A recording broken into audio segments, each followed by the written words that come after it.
ابراہیم ہے، نمرود ہے، آگ ہے، اولاد ابراہیم ہے، نمرود ہے، کیا کسی کو پھر کسی کا امتحان مقصود ہے؟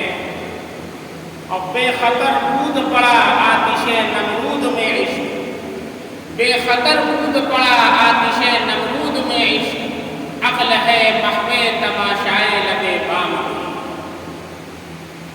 برادران اسلام اور قابل قدر شخصیات، سب سے پہلے ہم اس اللہ رب العزت کا شکر ادا کرتے ہیں جس نے ہمیں عید الفطر کے بعد عید الاضحیٰ کی مسرت اور شادمانی سے سرفراز کیا۔ آج کا دن جو عید الاضحیٰ کے نام سے جانا جاتا ہے وہ حضرت ابراہیم علیہ السلام کی اس عظیم قربانی کی یاد تازہ کرتا ہے جو انہوں نے اللہ کے حکم پر اپنے بیٹے کی قربانی پیش کی تھی، اور اللہ رب العزت نے اس کے بدلے دوبا ذبح کروا دیا۔ آج کا دن عید قربان ہمیں توحید پر استقامت اور حکم الہی پر اپنی تمام خواہشات کو قربان کرنے کا درس دیتا ہے۔ عید الاضحیٰ دو لفظ سے بنا ہے۔ عید کے معنی خوشی کے آتے ہیں اور اضحیٰ کے معنی قربانی کے آتے ہیں۔ چونکہ آج کے دن ہم اور آپ اللہ کے حضور اپنی قربانیاں پیش کرتے ہیں، اس لیے اسے عید الاضحیٰ کہا جاتا ہے۔ ایک موقع پر صحابہ کرام رضوان اللہ علیہم اجمعین نے نبی کریم صلی اللہ علیہ وسلم سے عرض کیا، ما ہی الاضاحی یا رسول اللہ، اے اللہ کے رسول یہ قربانی کیا ہے؟ رسول اللہ صلی اللہ علیہ وسلم نے صحابہ کرام کے اس استفسار کا جواب دیتے ہوئے ارشاد فرمایا، ہی سنت ابیکم ابراہیم، یہ تمہارے ابا حضرت ابراہیم علیہ السلام کی سنت ہے۔ پھر صحابہ کرام نے پوچھا، فما لنا فیہا یا رسول اللہ، اے اللہ کے رسول اس میں ہمارے لیے کیا اجر ہے؟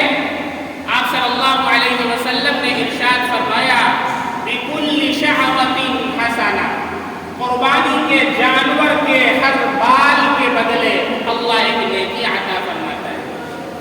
پھر صحابہ کرام نے عرض کیا، وَمَسْفُوفُ يَا رَسُولَ اللَّهِ، اور اون کے بدلے کیا ملتا ہے؟ جس جانور میں اون ہوتا ہے، بھیڑ ہے، اس میں کیا ملتا ہے؟ اللہ کے نبی صلی اللہ علیہ وسلم نے ارشاد فرمایا، بِكُلِّ شَعْرَةٍ مِّنَ الصُّوفِ حَسَنَةٌ، اون کے ہر بال کے بدلے اللہ ایک اجر عطا فرماتا ہے۔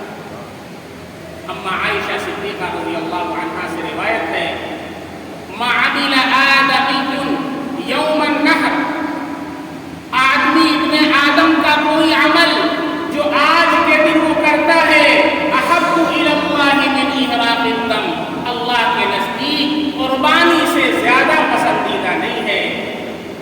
انہ لیأتی یوم القیامۃ بقرونها واشعارها واغلافها، یہ قربانی کا جانور کل قیامت کے دن اپنے خون کے ساتھ، اپنے کھروں کے ساتھ، اپنے بالوں کے ساتھ آئے گا۔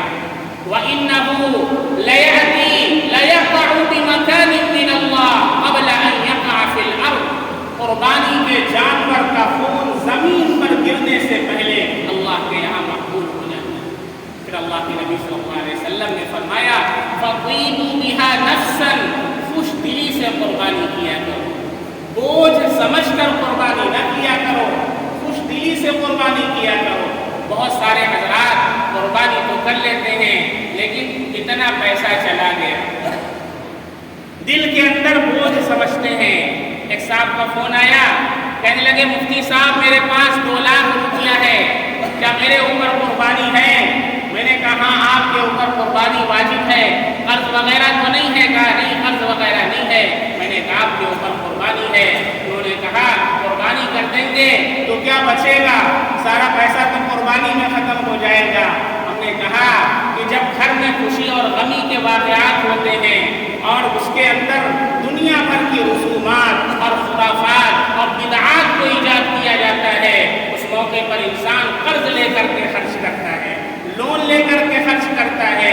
شادی بیاہ کے موقع پر مہندی کی رسم ہے، مڑوے کی رسم ہے، دنیا بھر کی جوتا چورائی کی رسم ہے اور پتہ نہیں نہ جانے کیا کیا ہے۔ اس موقع پر کوئی مسئلہ پوچھنے نہیں آتا، ارے خرچ کر دیں گے کیا بچے گا، جوتا چورائی کا پیسہ دے دیں گے کیا بچے گا؟ ارے غیرت تیری مر چکی ہے قربانی کرنے کے لیے، اللہ کے حکم پر عمل کرنے کے لیے، تو کہتا ہے قربانی کر دیں گے تو کیا بچے گا؟ صحابہ کرام قرض لے کر کے قربانی کیا کرتے ہیں۔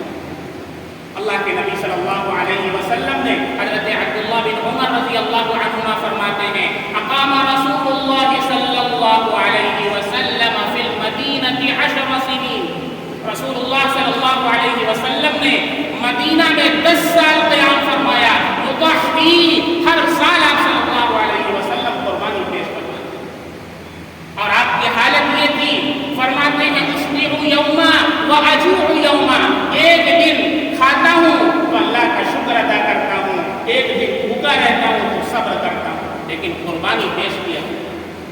حضرت علی رضی اللہ تعالیٰ آپ کے بعد 2 میڈا ذبح کرتے، ایک میڈا اپنی طرف سے، ایک میڈا اللہ کے نبی صلی اللہ علیہ وسلم کی طرف سے۔ یہ صحابہ کی عادات تھی، قرض لے کر کے قربانی کیا کرتے تھے۔ اس لیے میں کہتا ہوں مسئلہ بعد میں، قربانی کا نصاب بعد میں، قربانی کا اصل تعلق غیرت ایمان کے ساتھ، غیرت ایمان کے ساتھ ہے۔ اتنے ایسے لوگ ہیں کہ باوجود قربانی واجب ہونے کے قربانی پیش نہیں کرتے۔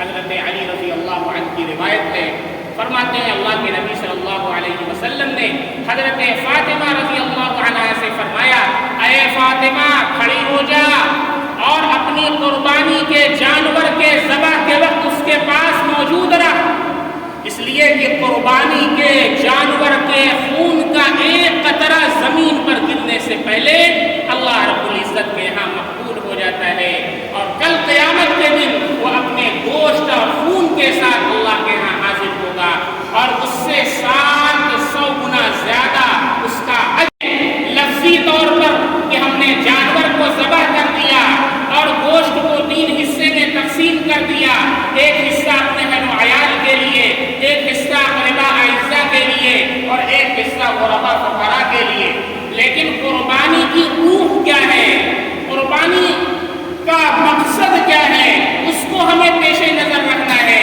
کیا قربانی ہم سے کیا چاہتی ہے؟ قربانی کا درس توحید پر استقامت کا ہے اور اپنی تمام خواہشات کو اللہ کے حکم کے قربان گاہ میں نچھاور کر دینے کا نام ہے قربانی۔ ذرا تصور کریں اس وقت کا جب حضرت ابراہیم علیہ السلام نے آنکھیں کھولی، حضرت ابراہیم علیہ السلام اللہ کے وہ جلیل القدر پیغمبر ہیں کہ جنہیں خلیل اللہ کا لقب ملا ہے، ایسے ماحول میں آنکھیں کھولی جہاں ہر طرف کفر اور شرک کا ماحول تھا، بت پرستی کا ماحول تھا، مورتیوں اور بتوں کی پوجا ہو رہی تھی، اور سب سے بڑھ کر ایک مطلق العنان بادشاہ نمرود نے خدائی کا دعویٰ کیا۔